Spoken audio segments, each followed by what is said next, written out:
नमस्कार, बहुत स्वागत है आपका। TV9 मध्य प्रदेश छत्तीसगढ़ देख रहे हैं आप। मैं हूं आपके साथ आमिर खान। आज हम आपको बताएंगे मध्य प्रदेश से जुड़ी 5 बड़ी खबरें। मध्य प्रदेश में ओबीसी आरक्षण का मुद्दा एक बार फिर गर्माता जा रहा है। सरकार की ओर से सर्वदलीय बैठक बुलाई जा रही है, तो वहीं कांग्रेस पार्टी ने इसका विरोध किया है। इसके साथ ही कांग्रेस के प्रदेश अध्यक्ष जीतू पटवारी और नेता प्रतिपक्ष उमंग सिंगार ने सरकार पर ओबीसी विरोधी होने के आरोप लगाए हैं। उन्होंने कहा कि सरकार ओबीसी को आरक्षण नहीं देना चाहती है। आरोप ये भी लगाया गया कि कोर्ट में सरकार की ओर से कई वकील ऐसे खड़े किए गए जिन्होंने आरक्षण का विरोध किया है। सुनिए क्या कहते हैं जीतू पटवारी। नहीं, बात यह है कि सर्वदलीय बैठक बुलाने के पहले सरकार को अपनी नीति और नीयत दोनों स्पष्ट करनी पड़ेगी।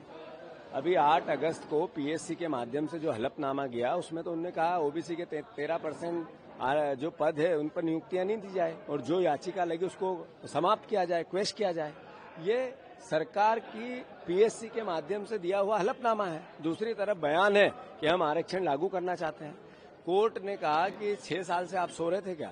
लागू क्यों नहीं किया कानून? कब करोगे? स्पष्ट करे सरकार। 4-4, 5-5 बार माननीय सुप्रीम कोर्ट ये बात कह चुकी है। उसके बाद भी सर्वदलीय मीटिंग है, तो अगर हमें लिखित में कहेंगे हम जाएंगे।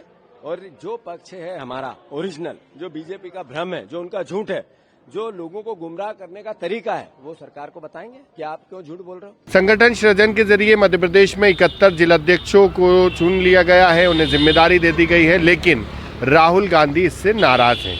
राहुल गांधी ने दिल्ली में कांग्रेस के सभी जिलाध्यक्षों की एक पाठशाला बुलाई थी। यहाँ पर राहुल गांधी ने नाराजगी व्यक्त की है। राहुल गांधी का कहना है कि जो संगठन सृजन का रास्ता अपनाया गया था जिलाध्यक्षों को चुनने के लिए, उसमें जो ऑब्जर्वर क्षेत्रों में पहुंचे थे उसमें कहीं ना कहीं कुछ गलती ज़रूर की गई है, क्योंकि जो शिकायतें मध्य प्रदेश के अलग अलग जिलों से दिल्ली पहुंची हैं, उस पर राहुल गांधी का ये कहना था कि कई ऐसी शिकायतें हैं जो दिल्ली तक आई हैं।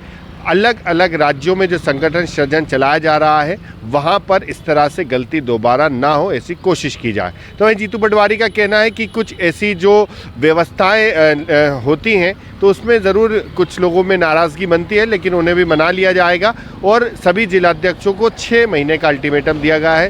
वो जो काम करेंगे उस पूरे काम का मूल्यांकन होगा और उसके आधार पर उनकी रिपोर्ट दिल्ली भेजी जाएगी। राहुल गांधी जी ने स्पष्ट कहा कि कोई भी व्यवस्था नहीं बनती है तो शिकायतें आती हैं। शिकायतें जो आई है उसके समाधान अगले राज्यों में शिकायतें नहीं आए, इसके लिए सुधार करना है, थोड़े अलर्ट रहना है। तो नेचुरल है, स्वाभाविक है। हमारे वो नेता, उन्होंने जो कहा है वो पूरी व्यवस्था के हित में कहा है और हम उसको एक्सेप्ट करते हैं। हम भी ऐसा ही मानते हैं। 6 महीने हर अध्यक्ष के कार्यकाल का आकलन होगा और उस आधार पर पार्टी आगे किस तरीके से इस पूरी व्यवस्था को बनाए, इसको लेकर ऑलरेडी सोच और विचार में कोई भी व्यक्ति, जीतू पटवारी प्रदेश अध्यक्ष है, अगर 6 महीने में क्या काम कर रहा है, पार्टी को कितना इनपुट आउटपुट मिल रहा है, अगर ये नहीं देखा जाएगा तो इस आधुनिक राजनीति के युग में संगठन को सर्वाइवल कैसे किया जा सकता है। तो स्वाभाविक है, राहुल गांधी जी ने जो बात की बिल्कुल सच है, बिल्कुल सही है, बिल्कुल पूरी पार्टी उसको एक्सेप्ट करती है, स्वीकार करके आगे बढ़ती है। मध्य प्रदेश की इंदौर पुलिस ने एक ऐसी शातिर ड्रग्स तस्कर को गिरफ्तार किया है जिसके पास से करीब 1 करोड़ रुपए की ब्राउन शुगर और 48 लाख रुपए नगद पकड़ा है। ये सीमानाथ बड़ी शातिर ही तस्कर है जो लंबे समय से फरार चल रही थी, लेकिन क्राइम ब्रांच ने इसके पूरे घर की घेराबंदी की और उसे गिरफ्तार कर लिया है। फिलहाल इससे पूछताछ चल रही है, कई और मामलों का भी खुलासा हो सकता है। जैसा कि आपको विदित है कि लगातार अवैध मादक पदार्थों के खिलाफ जीरो टॉलरेंस के तहत पुलिस कमिश्नर इंदौर श्री संतोष कुमार शीर्षक के द्वारा लगातार सभी कमिश्नरेट के सभी थानों को इस मादक ड्रग्स के खिलाफ, अवैध ड्रग्स के खिलाफ लगातार कार्रवाई करने के लिए ऑलरेडी निर्देशित किया गया है। इसमें लगातार कार्रवाई चल भी रही है। पर ये बड़ा कैच जो कल रात्रि में जो मिला है, आज बड़ा कैच निश्चित रूप से जो आरोपी है इसमें सीमानाथ है, जो स्टेट शीटर है और द्वारकापुरी क्षेत्र में इसका काफी इस तरह का पहले भी पूर्व में भी एनडीपीएस में जा चुकी है और इसमें एक्साइज एक्ट के तहत भी इसके खिलाफ कार्रवाई हुई है। 1 दर्जन से अधिक मामले इसके खिलाफ आरोपी के खिलाफ है। सूचना मिलने पर टीम के द्वारा लगातार घेराबंदी की गई। इससे पहले एक व्यक्ति को पकड़ा गया था, काला नाम के व्यक्ति को पकड़ा गया था लगभग 13 ग्राम के ब्राउन शुगर के केस में, जिसमें कार्रवाई की गई थी। उसने जब नाम बताया था कि वो कहाँ से लेकर आता है, तो उस आधार पर ये वांटेड थी। इसको संदेह था, डेफिनेटली मेमो में उसका नाम आ गया था।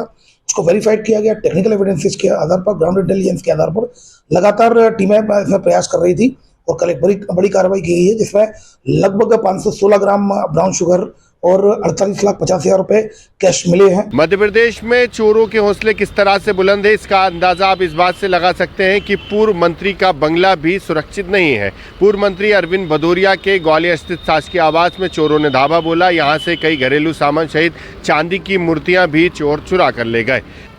ये चोरी की घटना उस वक्त हुई जब बंगले का चौकीदार शहर के बाहर गया था। जब वापस आया तो उसने देखा कि घर में चोरी हो गई है। पुलिस क्षेत्र में लगे हुए सीसीटीवी के जरिए चोर तक पहुंचने की कोशिश कर रही है। देश भर में वोट चोरी के मुद्दे को कांग्रेस पार्टी जोर शोर से भुना रही है, तो वहीं अलग अलग क्षेत्रों में वोट न्याय यात्राएं निकाली जा रही हैं। मध्य प्रदेश के जबलपुर में आज कांग्रेस पार्टी की ओर से वोट न्याय यात्रा निकाली गई। इसमें कांग्रेस के प्रदेश अध्यक्ष जीतू पटवारी ने सरकार पर जमकर हमला बोला। इस दौरान जीतू पटवारी ने सरकार पर वोट चोरी के भी गंभीर आरोप लगाए।